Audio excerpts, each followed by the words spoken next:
नमस्कार दोस्तों, मैं अजय यादव आप सभी लोगों का स्वागत करता हूं टीम बीसीसी की ओर से। आज हम class 9 biology cell the fundamental unit of life के पार्ट फर्स्ट को पढ़ने वाले हैं। अगर आप लोगों ने प्लांट्स को सुबह ऑब्जर्व किया होगा तो आप लोगों ने उनके सरफेस पे वाटर मॉलिक्यूल्स को देखा होगा। अब ये वाटर मॉलिक्यूल्स कहाँ से आते हैं, कैसे आते हैं, आइए जानने की कोशिश करते हैं। Cell, the functional and structural unit of life. All living beings are composed of cell. It is the fundamental and structural unit of life. जितने भी लिविंग बींग्स हैं वो सब सेल से मिलके बने हैं और ये फंक्शनल और स्ट्रक्चरल यूनिट ऑफ लाइफ होती है। All biological processes like respiration, digestion, excretion and growth movement are result of intracellular activities which are performed by cell or group of cell. तो जितनी भी बायोलॉजिकल प्रोसेसेस हैं जैसे respiration, digestion, excretion और growth movement, ये सब intercellular activities का result है जो कि परफॉर्म होती है सेल से या ग्रुप ऑफ सेल से। तो इसलिए इसको फंक्शनल यूनिट ऑफ लाइफ कहा जाता है। Similar type of cell come together to form tissue. A group of tissue form organs. A group of tissue form organs and organ combines to form living body. Similar या same type के cell combine होके tissue बनाते हैं, tissue combine होके organs बनाते हैं और organ combine होके ऑर्गन सिस्टम बनाते हैं। ऐसे ही आपकी एक लिविंग बॉडी बनती है, इसीलिए इसको स्ट्रक्चरल यूनिट ऑफ लाइफ कहा जाता है। Discovery of cell. The cell was discovered by Robert Hooke in the year 1665. तो सेल की डिस्कवरी रॉबर्ट हुक के द्वारा 1665 में की गई थी। He studied a thin piece of cork under a microscope. He observed that cork had large number of compartments joining together to form honeycomb structure. He called this compartment cell. जब इन्होंने piece of cork की study microscope में की तो इन्होंने एक चीज notice की कि यहाँ पे लार्ज नंबर ऑफ कंपार्टमेंट्स हैं जो ज्वाइन होके हनीकॉम्ब स्ट्रक्चर बना रहे हैं और हनीकॉम्ब स्ट्रक्चर्स को इन्होंने सेल का नाम दिया, cell theory. Cell theory was formulated by German scientists T. Schwann and M. J. Schleiden in the year 1838 and 1839. It states that the cell is a basic structural and functional unit of life. All the cell arise from pre-existing cell. तो cell theory सबसे पहले formulate की थी दो German scientist में जिनका नाम था टी श्वान और एम जे स्लाइडन। इस थ्योरी में दो पॉइंट निकल के आए थे। पहला, cell is a basic structural and functional unit of life. All cell arise from pre existing cell. तो जितने भी सेल हैं, सेल बेसिक फंक्शनल और स्ट्रक्चरल यूनिट ऑफ लाइफ है और जितने भी नए सेल हैं वो पुराने सेल से एग्जिस्टेंस में आते हैं। पर इन लोगों को ये पता नहीं था कि नए सेल कैसे फॉर्म होते हैं। In the year 1855, Rudolf Virchow gave more generalizing saying each cell arise from pre-existing cell. फिर एक ब्रेक थ्रू 1855 में आया जब रूडोल्फ वेरिको ने एक जर्नलाइज स्टेटमेंट दिया जिसके हिसाब से each cell arise from pre existing cell. इनके हिसाब से जब पुराने सेल डिवाइड होते हैं तो नए सेल का फॉर्मेशन होता है। Later a modern and scientific cell theory was formulated और इन दो थ्योरी के बेसिस पे एक नई मॉडर्न और साइंटिफिक सेल थ्योरी फॉर्मुलेट हुई जिसके हिसाब से all living organism are made up of cell और सेल प्रोडक्ट। तो जितने भी लिविंग ऑर्गेनिज्म हैं या तो वो सेल या सेल के प्रोडक्ट से मिलकर बनते हैं। A new cell arise from division of pre-existing cell. तो जितने भी पुराने सेल होते हैं वो डिवाइड होकर नए सेल का फॉर्मेशन करते हैं। All cell are alike each other in their chemical composition and metabolic processes. तो जितने भी सेल हैं वो एक दूसरे के जैसे होते हैं उनके केमिकल कंपोजिशन में और मेटाबॉलिक प्रोसेसेस में।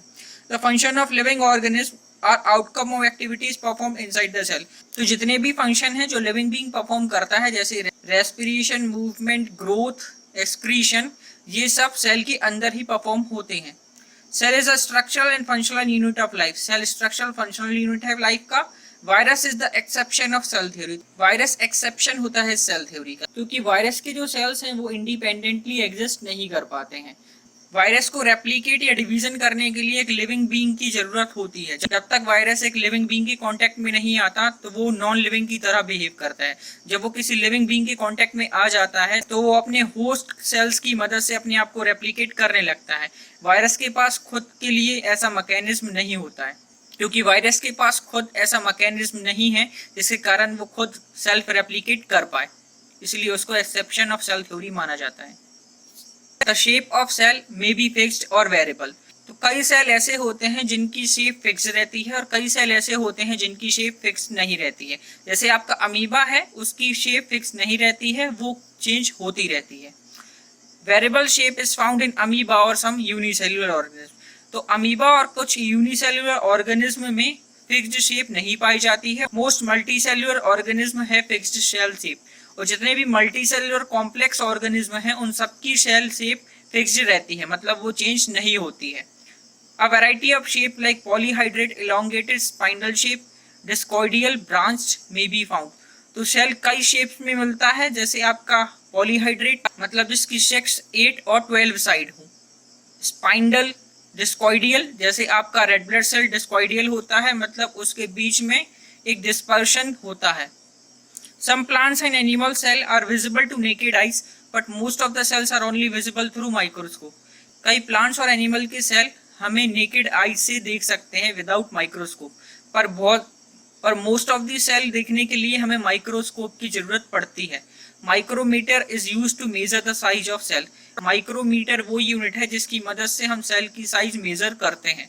The shape of cell varied from small cell of bacteria which is 0.2 to 5.0 micrometer to large cell of ostrich which is 18 centimetre.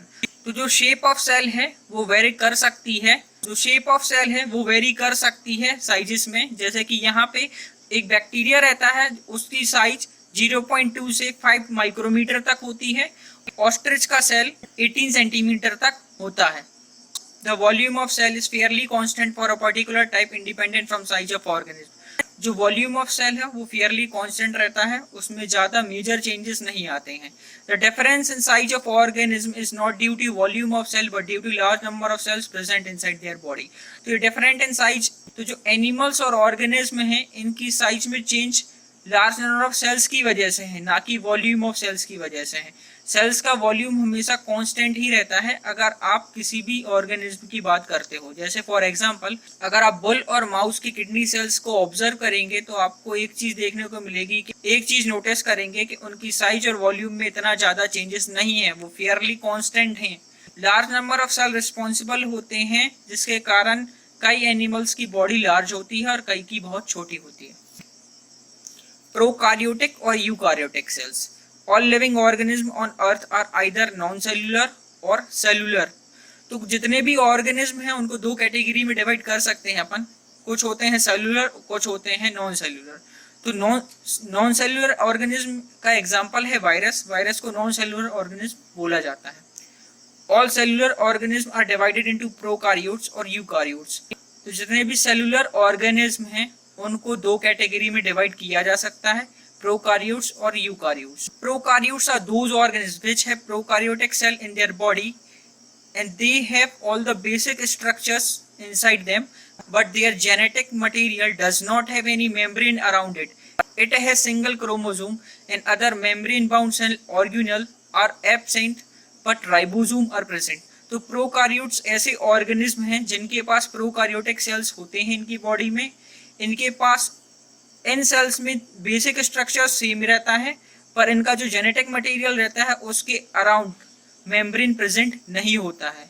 ऐसे ही सिमिलरली जो मेम्ब्रेन बाउंड सेल ऑर्गेनल हैं वो भी इनमें absent रहते हैं, जिसका एग्जांपल है माइटोकॉन्ड्रिया। इनमें प्रेजेंट नहीं होता है, इनमें सिंगल क्रोमोसोम प्रेजेंट होता है, हाँ राइबोसोम प्रेजेंट होता है। Eukaryotes, they have complete cell inside their body. Their genetic material does contain membrane around them. Multi-chromosome are present and it also contain membrane-bound cell organelles such as mitochondria. तो जो eukaryotic cell होते हैं ये complete sales माने जाते हैं। इनका जो जेनेटिक मटेरियल होता है उसके अराउंड मेम्ब्रेन पाई जाती है, इनके पास मल्टी क्रोमोसोम पाए जाते हैं और इनके पास other membrane bound cell organelle भी पाए जाते हैं, जैसे कि माइटोकॉन्ड्रिया इसका एग्जांपल है। Basic structure of cell. All type of cell have three basic structures inside them: plasma membrane or cell wall, cytoplasm or nucleus. Plasma membrane or cell wall, it is the outermost covering of the cell, but in plants cell wall is present.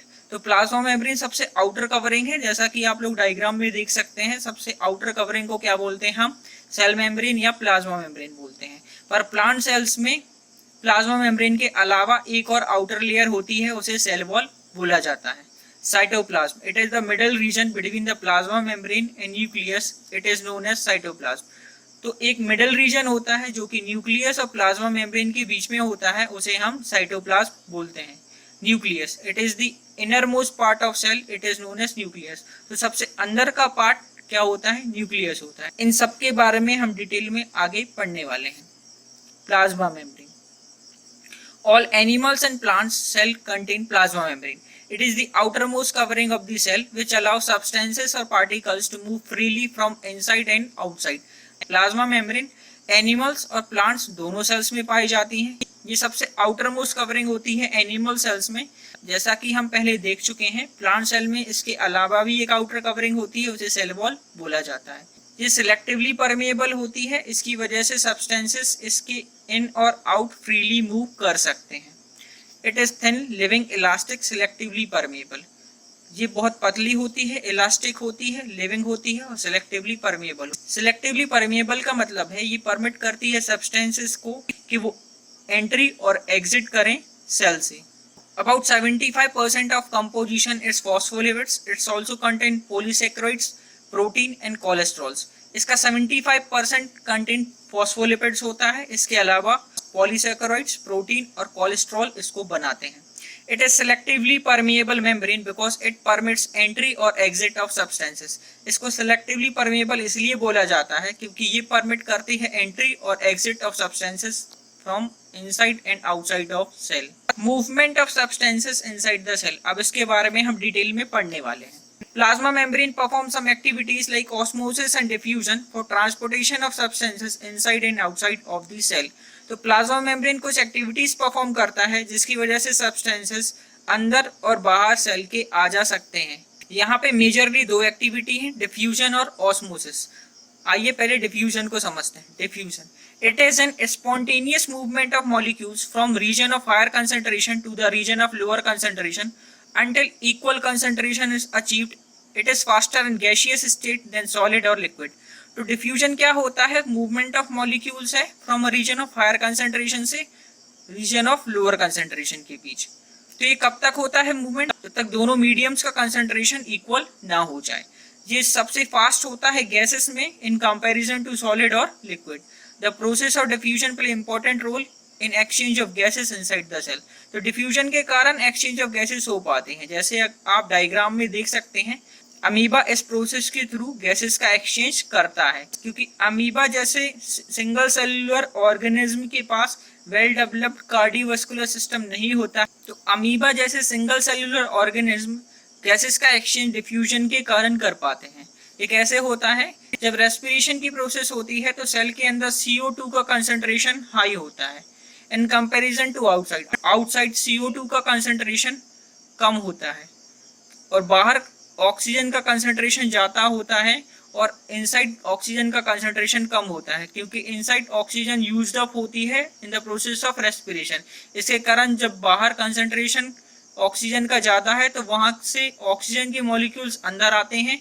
CO2 का concentration अंदर ज़्यादा होता है क्योंकि respiration की process में CO2 by product के रूप में निकलता है। इसी की वजह से CO2 बाहर की ओर मूव करता है और ऑक्सीजन अंदर की ओर मूव करता है। Movement of water molecules inside the cell, movement of water molecules from a region of higher concentration to the region of lower concentration through a selectively permeable membrane is known as osmosis। तो osmosis diffusion के जैसा ही है, पर यहाँ पे हम क्या बात कर रहे हैं? वाटर मॉलिक्यूल्स की मूवमेंट की बात कर रहे हैं।